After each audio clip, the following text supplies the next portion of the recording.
E se eu dissesse que a expressão queda do homem, tão conhecida na tradição cristã, não aparece no texto de Gênesis?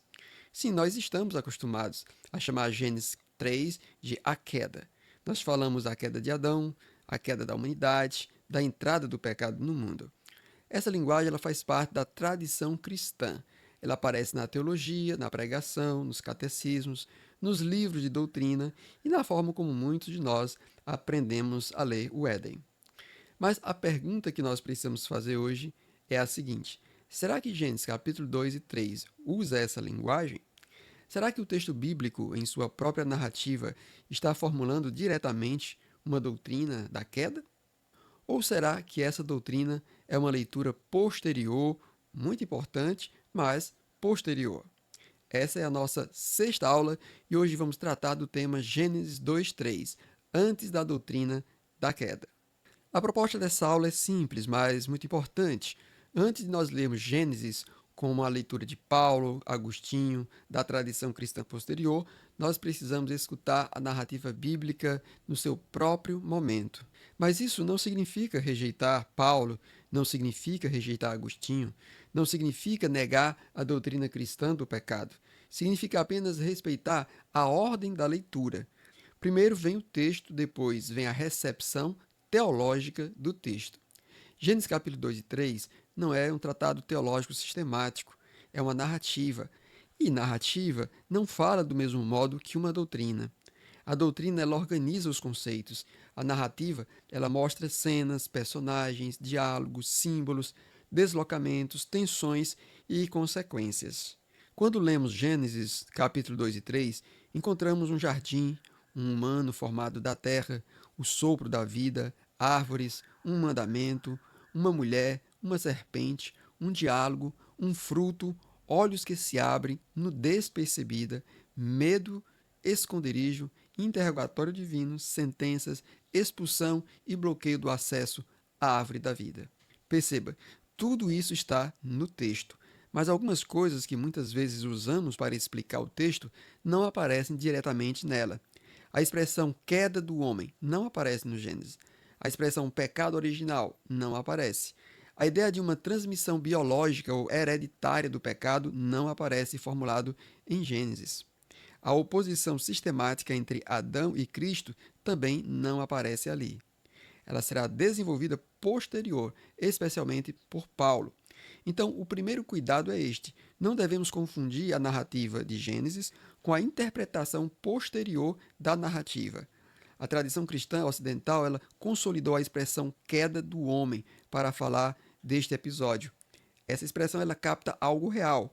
Ali há desobediência, ruptura, juízo, sofrimento e expulsão.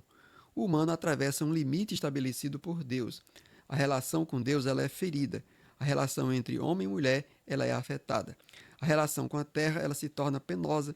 A vida humana passa a ser marcada pela dor, pelo medo, pela vergonha e pela morte.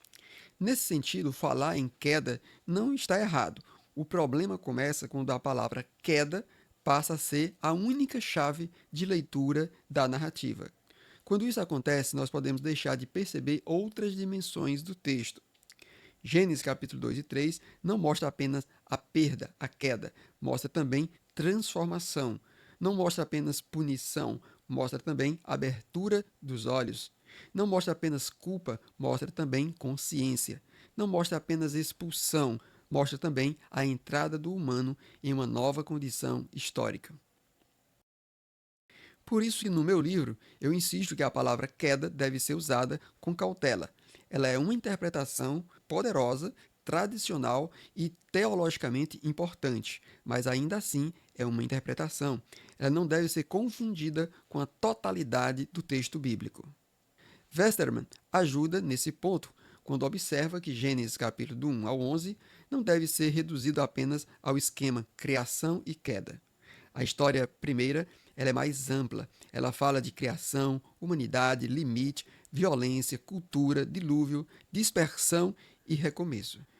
Gênesis 2:3 faz parte desse conjunto maior e não apenas de uma doutrina isolada sobre a origem do pecado. David Carr também ele é importante para essa leitura. Ele entende Gênesis 2:3 como uma narrativa sobre as origens da vida humana adulta no Jardim do Éden. Gênesis 2:3 não trata apenas da origem do pecado, trata também da origem da condição humana adulta, consciente, trabalhadora, relacional, sexuada, vulnerável, culpada e imortal. Essa mudança de perspectiva ela é muito forte, porque se eu leio Gênesis capítulo 2, 3 apenas como queda, então eu vejo principalmente o que foi perdido. Mas se eu leio como uma narrativa da condição humana, começo a perceber também o que surgiu: a consciência, a vergonha, a responsabilidade, o conflito, o desejo, o trabalho penoso, relações com os outros, o medo de Deus, a percepção do corpo e a entrada na história. O texto ele não é simples.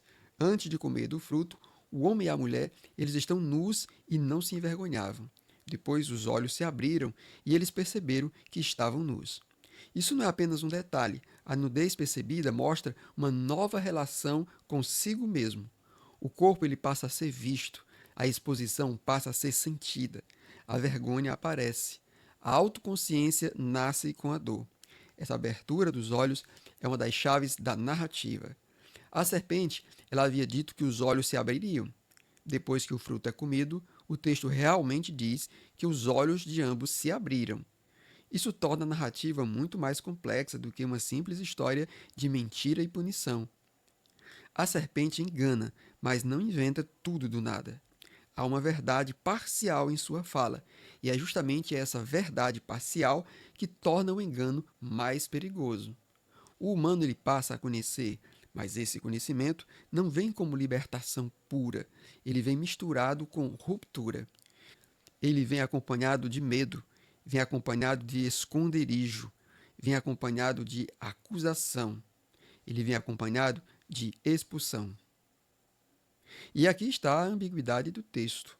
O humano ele ganha algo, mas ele perde algo. Ganha consciência, mas perde inocência. Ganha conhecimento, mas perde o jardim.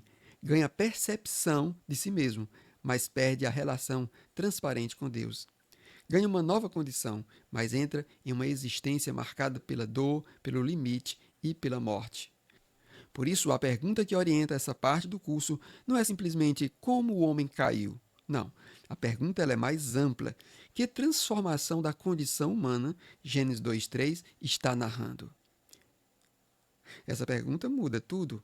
Ela nos obriga a ler o texto com mais cuidado. O Éden não é apenas o cenário de um crime, é o lugar onde o humano aparece diante de Deus, diante do outro, diante do limite e diante do próprio desejo. O mandamento divino coloca uma fronteira. O humano pode comer de muitas árvores, mas não pode de uma. A abundância vem antes da proibição.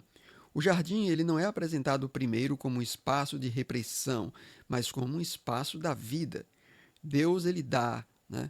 Planta, forma, sopro, conduz, permite, confia e estabelece os limites. O limite não aparece no meio da miséria, mas no meio da abundância. Isso é importante. Muitas leituras tratam o mandamento como se fosse apenas uma proibição arbitrária. Mas, na narrativa, o mandamento ele é uma fronteira diante de um mundo dado por Deus. O humano não nasce sem lugar, ele é colocado no jardim. Não nasce sem alimento, as árvores estão ali. Não nasce sem vocação, ele deve cultivar e guardar.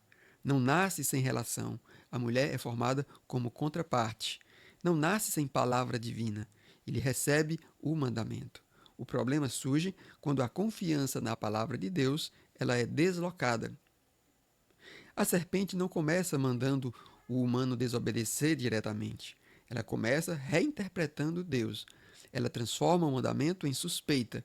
O centro da tentação não é apenas o fruto, é a imagem de Deus. A pergunta implícita é: Deus é confiável? O limite que ele colocou é cuidado ou é privação? A palavra divina protege ou ela impede o humano de alcançar algo maior? Esse é um ponto decisivo para entender Gênesis 2:3. O texto ele não fala apenas de comer um fruto. Ele fala do nascimento da suspeita, da autonomia desejada, da ruptura da confiança e da tentativa humana de atravessar um limite. A transgressão ela é concreta, mas também é simbólica. Ela revela algo profundo sobre a liberdade humana. Depois da transgressão, Deus chama o humano: onde estás? Essa pergunta é extraordinária. Deus não começa com uma sentença, mas com uma pergunta. E a resposta do humano revela a nova condição. Ouvi a tua voz no jardim, tive medo e me escondi. Antes havia nudez sem a vergonha, agora há medo e esconderijo. O humano não apenas desobedeceu, ele mudou de lugar diante de Deus. A presença divina, que deveria ser fonte de vida, agora é sentida como uma ameaça. A consciência despertada é também consciência culpada. A narrativa segue com o deslocamento de responsabilidade. O humano aponta para a mulher aponta para a serpente. Ninguém assume plenamente. A relação se rompe em cadeia, com Deus, consigo mesmo, com o outro e com a terra. É por isso que falar de transgressão é necessário. Gênesis 2:3 não é um mito simples da emancipação humana. Não é uma história em que o homem se liberta de um Deus opressor e tudo termina bem. A ferida, ela é real, a culpa, a juízo, a perda, mas também não é apenas uma doutrina estática do pecado. É uma narrativa viva, simbólica e existencial sobre como o humano se torna consciente diante de si, diante do outro, diante de Deus e o limite da morte. O texto ele é mais denso. Deus dá vida e estabelece um limite. A serpente engana por meio de uma verdade parcial. O humano transgride e conhece. Os olhos se abrem, mas a comunhão se rompe. A vida humana continua, mas fora do jardim. A árvore da vida, ela permanece inacessível. E assim, Gênesis 2:3 deve ser lido como uma narrativa de origem, não apenas a origem do pecado, mas a origem da condição humana como nós a conhecemos. Consciência, desejo, vergonha, trabalho, relação, culpa, medo, sofrimento, mortalidade e história. Essa é a grande virada da aula de hoje. A narrativa do Éden não pergunta apenas de onde veio o pecado. Ela pergunta o que significa ser humano diante de Deus. Significa ser criatura, significa receber a vida, significa viver em abundância, mas também diante de um limite. Significa desejar mais, significa poder desconfiar, significa escolher, significa conhecer, sentir vergonha, significa ser chamado, significa se esconder, significa responder, mesmo quando a resposta vem marcada por medo e fuga. Essa leitura não elimina a doutrina cristã posterior, ela apenas coloca cada coisa no seu devido lugar. Paulo, depois, lerá Adão em relação a Cristo. Essa leitura será decisiva para a teologia cristã. Agostinho, depois, desenvolverá a doutrina do pecado original de uma maneira profunda e influente. Mas Gênesis capítulo 2 e 3 é anterior a essa formulação teológica. Antes de se transformar em doutrina, o Éden é uma narrativa. E como narrativa, ele precisa ser ouvido com atenção. O perigo do anacronismo teológico é justamente projetar no texto bíblico tudo aquilo que a tradição desenvolveu depois, como se Gênesis já estivesse falando com as mesmas categorias de Paulo, de Agostinho ou dos debates cristãos posteriores. Quando nós fazemos isso, corremos o risco de perder a força própria do texto. Gênesis 2:3 não é menos profundo por não falar como um tratado. Pelo contrário, sua profundidade está justamente na forma narrativa. Essas imagens dizem mais do que uma definição. Ela nos coloca diante do drama humano. Porque nós também vivemos entre desejos e limites, também buscamos o conhecimento. Nós também desconfiamos, também sentimos vergonha, também fugimos, também transferimos a culpa. Também perguntamos por que a vida é marcada por morte, trabalho, sofrimento e perdas. Por isso, Gênesis 2:3 continua atual, não porque nos dá uma explicação simples para tudo, mas porque nos coloca diante do espelho da condição humana. O Éden fala de nós, fala da criatura que recebeu vida, mas quis ser mais do que criatura. Fala da liberdade que pode se transformar em transgressão. Fala do conhecimento que ilumina, mas também fere. Fala da consciência que amadurece, mas perde a inocência. Fala da culpa que nos faz esconder. Fala da voz de Deus que chama o humano mesmo depois da ruptura. Então, pessoal, nesta sexta aula, a ideia principal é esta. Antes de chamar Gênesis 2:3 simplesmente de uma queda do homem, precisamos ler a narrativa. Precisamos observar o que o texto diz, o que ele não diz, quais símbolos ele usa e que transformação humana ele descreve. A palavra queda pode continuar sendo usada, mas não como uma chave única. Ela precisa ser aberta por outras perguntas: transgressão, consciência, maturidade, vergonha, culpa, mortalidade e entrada na história. Gênesis 2:3 é grande demais para caber em uma única palavra. E talvez seja por isso que ele atravessou tantos séculos, porque não fala apenas de um casal do passado, fala do humano diante de Deus, diante do desejo, diante do limite e diante de si mesmo.